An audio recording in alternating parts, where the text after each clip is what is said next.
کی عبادت میں کسی کو شریک نہیں ٹھہرائے اللہ اس کو جہنم کی آگ کا عذاب نہیں دے گا۔ اللہم اجعلنا منہم ومعاہم وفیہم۔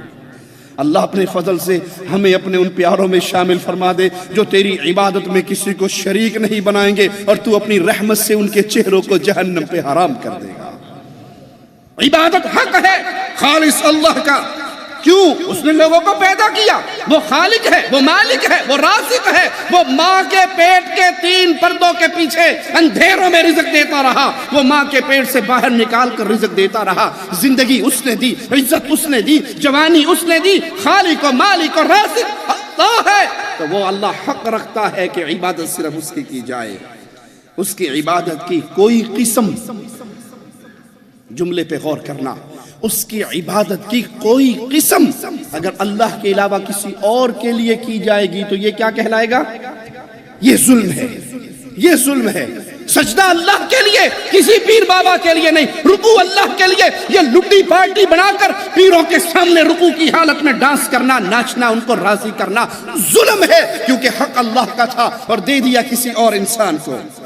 غیر اللہ کی عبادت کرنے والا اللہ کا حق غیروں کو دے کر ظلم کر رہا ہے، غیر اللہ کی عبادت میں شریک کر کے اللہ کی شان میں کمی کر رہا ہے، یہ ظلم ہے۔ اللہ کی شان میں کمی کر رہا ہے غیروں کو اللہ کا پارٹنر بنا کر۔ ہے کسی کے پاس ایسا تو ہمیں بھی دکھاؤ، کسی کی جھولی میں یہ ہیرا ہو تو ہمیں بھی دکھاؤ، ہم بھی اس کے مرید بننے کے لیے تیار ہیں۔ ارے تمہارے بزرگوں کی کہانی ہے تو ہم سے سنو، ہم سناتے ہیں۔ امام ابو حنیفہ اہل سنت کے امام رحمت اللہ علیہ ہمارے امام تھے، ہمارے بزرگ تھے، ہمارے حضرت تھے، ہمارے بڑے تھے، وہ کہا کرتے تھے اپنے شاگرد کو، ابو یوسف ہر بات نہ لکھا کر، پوچھ پوچھ کے لکھا کر، میرے فتوے پہ کبھی فتویٰ نہ دیا کر جب تک تجھے یہ خبر نہ ہو جائے یہ فتویٰ میں نے کس دلیل پہ دیا۔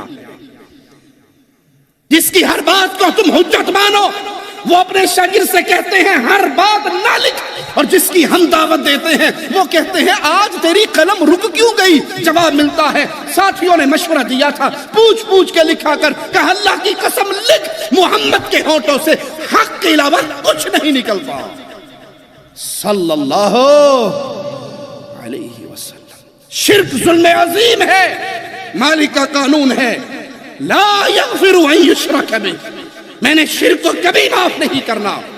یا علی مدد کہنے والے یہ کبھی معاف نہیں ہونا، پیر کی قبر پہ سجدہ کرنے والے کبھی معاف نہیں ہونا، بابا کے لیے رکوع کرنے والے کبھی معاف نہیں ہونا، مردوں کو، ملنگوں کو، ننگوں کو اپنے لیے مختار کل سمجھنے والے یہ کبھی معاف۔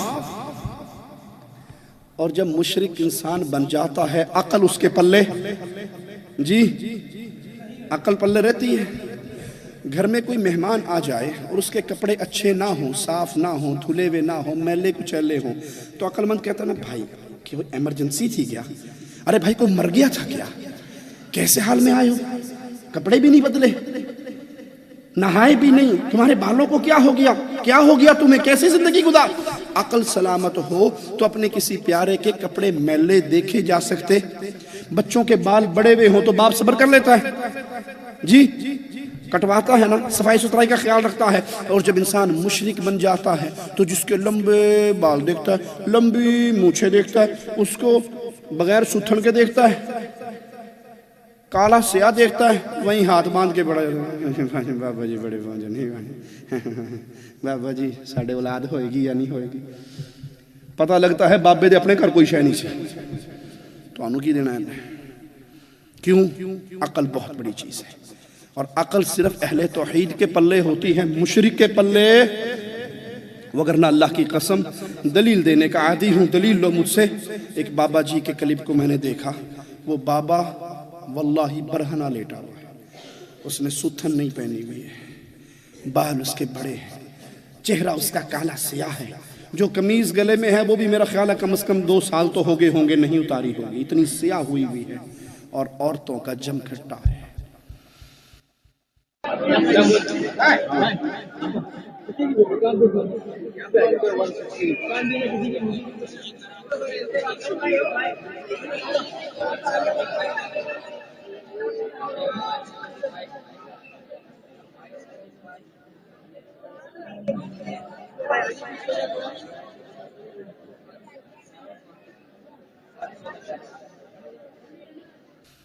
مجھے پیارے حبیب علیہ السلام کی بتائی ہوئی باتیں یاد آتی ہیں۔ قرب قیامت جب دجال نکلے گا، مسلمان کیا کریں گے؟ عورتوں کو گھروں میں بند کر کے باہر جایا کریں گے، عورتوں کو گھر میں تالا مار کے۔ کیوں؟ کہ کہیں ہمارے پیچھے یہ گھر سے نکل کے دجال کے فتنے کا شکار نہ ہو جائے۔ کمزور ہوتی ہے نا، کمزور ذہن ہوتا ہے، کمزور عقل ہوتی ہے، دین میں بھی کمزور ہوتی ہے، تو مسلمان اپنی عورتوں کی حفاظت کے لیے تالے مار کے جائیں گے کہ دجال کے پیچھے لگ کے کہیں یہ عورتیں گمراہ نہ ہو جائیں۔ ارے وہ دجال تو بہت کچھ ساتھ لے کے آئے گا، اس کے ساتھ تو فتنے ہوں گے۔ اور یہ دجال جو آج لاہور کی گلیوں میں گھوم رہے ہیں، ملتان کی گلیوں میں گھوم رہے ہیں، ان کے پلے تو کچھ بڑی پہنچی سرکار نے جی، ہم پہنچے ہوئے ہوتے تو سٹھن تو پا لیتے یار۔ یہ تو اتنے بیچارے گئے گزرے ہیں کہ انہیں شلوار پہننے کی تمیز نہیں، تم نے ان کو پتہ نہیں کہاں پہنچا دیا ہے۔ وہ دجال تو بہت کچھ فتنوں کے ساتھ ہوگا، یہ بغیر فتنے والے دجال کے پیچھے لگ کے عورتوں کا جمگٹا ہے جو ان ننگے بابوں کے پاؤں دبا رہی ہیں، اور غیرتیں مر گئی۔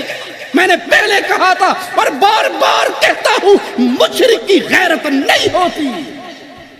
مواحد کی غیرت سناؤں؟